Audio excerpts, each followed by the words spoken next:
कोल्हापूर महानगरपालिकेअंतर्गत शासन निधीतून विविध विकास कामं करण्यात आली आहेत। या कामांचा लोकार्पण सोहळा शनिवारी मुख्यमंत्री एकनाथ शिंदे यांच्या हस्ते केशवराव भोसले नाट्यगृहात संपन्न झाला। यावेळी पालकमंत्री हसन मुश्रीफ, शिक्षण मंत्री दीपक केसरकर, राज्य नियोजन मंडळाचे कार्यकारी अध्यक्ष राजेश क्षीरसागर आदींची यावेळी प्रमुख उपस्थिती होती।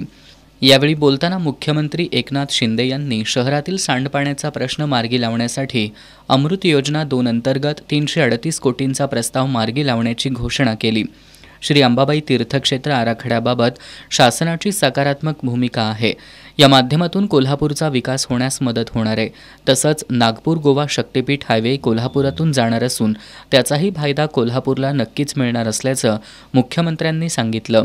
विकास कामांसाठी सरकार नेहमीच कोल्हापूरच्या पाठीशी राहील, मात्र कोणतीही तडजोड न करता दर्जेदार रस्ते आणि अन्य कामंही करावीत। ठेकेदारांना वेळेचं बंधन घालून कामं करून घेतल्यास मिळालेला निधी वेळेत पूर्ण होऊन जनतेला चांगल्या सुविधा उपलब्ध होतील असा विश्वास मुख्यमंत्री शिंदे यांनी यावेळी व्यक्त केला। महापुरावर कायमस्वरूपी उपाययोजना करून त्यासाठी जागतिक बँकेकडून 3200 कोटींच्या निधीचा महत्त्वाकांक्षी प्रकल्प लवकरच त्याला मंजुरी मिळेल असंही मुख्यमंत्री शिंदे यांनी सांगितलं। शासन म्हणून आपल्याला मी सांगू इच्छितो की शासन आपल्या या कोल्हापूरवासियांच्या पाठीशी आहे। बिलकुल काळजी करू नका। हे शहर देखील आपल्याला चांगलं करायचं आहे, स्वच्छ सुंदर हरित शहर करायचं आहे आणि पूर नियंत्रण आला म्हणजे दरवर्षी जो महापूर येतो तो थांबला पाहिजे यासाठी देखील मला वाटतं की नदी इकडे विजिट झाली आहे ना, वर्ल्ड बँकची विजिट झाली आहे। त्यांनाही सांगितले आपण की याच्यासाठी मोठा खर्च आहे आणि मोठा खर्च असल्यामुळे वर्ल्ड बँकेकडून आपण पैसे घेऊन तेही करू। 337 कोटीचा जो आपण निधी मंजूर केला आहे त्यामुळे जे काही दूषित पाणी येतं हे सगळं शुद्ध होऊन या नदीमध्ये आल्यामुळे त्याच्यामुळे प्रदूषण पूर्णपणे थांबेल।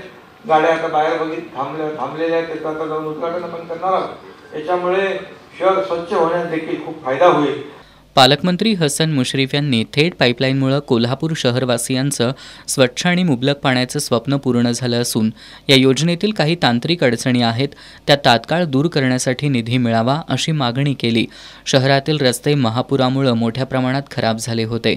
यासाठी राज्य सरकारनं 100 कोटी रुपये निधी दिलाय, मात्र आणखी 100 कोटी रुपयांचा निधी दिल्यास शहरातील सर्वच रस्ते चांगले होतील असंही त्यांनी सांगितलं। शिक्षण मंत्री दीपक केसरकर यांनी अंबाबाई मंदिर विकासाचा आराखडा तयार केला असून लवकरच त्याचे मुख्यमंत्र्यांच्या समोर सादरीकरण होणार असल्याचं सांगितलं। ज्योतिबा आराखडा आणि पावनखिंडीसाठी निधी मंजूर केलाय। जिल्ह्यातील 4 किल्ल्यांसाठी निधी उपलब्ध करून दिला असल्याचं त्यांनी सांगितलं। यावेळी बोलताना राज्य नियोजन मंडळाचे कार्यकारी अध्यक्ष राजेश क्षीरसागर यांनी शहराच्या इतिहासात पहिल्यांदाच रस्त्यांकरता 100 कोटींचा मोठा निधी मिळाल्याचं सांगितलं। या कार्यक्रमावेळी जिल्हाधिकारी अमोल येडगे, महापालिकेच्या प्रशासक के मंजुलक्ष्मी, अप्पर जिल्हाधिकारी संजय शिंदे, अतिरिक्त आयुक्त रविकांत अडसूळ, अतिरिक्त आयुक्त केशव जाधव आदी उपस्थित होते।